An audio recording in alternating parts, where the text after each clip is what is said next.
আজ 22শে শ্রাবণ, রবি ঠাকুরের ৮৩তম বর্ষ প্রয়াণ দিবসে আমার নিবেদন তাঁরই লেখা কবিতা বিচ্ছেদ।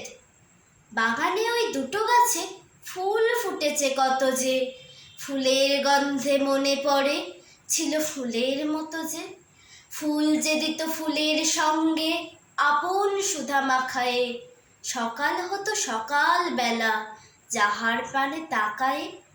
সেই আমাদের ঘরের মেয়ে, সে গেছে আজ প্রবাসে, নিয়ে গেছে এখান থেকে সকাল বেলার শোভাসে।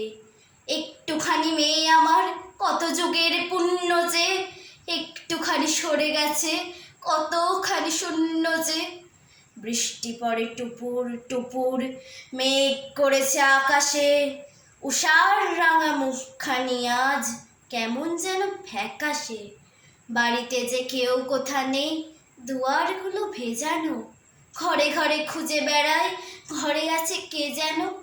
ময়নাটি ওই চুপটি করে ছিমুচ্ছে সেই খাঁচাতে, ভুলে গেছে নেচে নেচে পুচ্ছটি তার নাচাতে। ঘরের কোণে আপন মনে শূন্য পড়ে বিছানা, কার তরে সে কেঁদে মরে সে কল্পনা মিছানা। বইগুলো সব ছড়িয়ে আছে, নাম লেখা তাই কার গো, এমনি তার রবে কি হয় খুলবে না আর কেউ গো।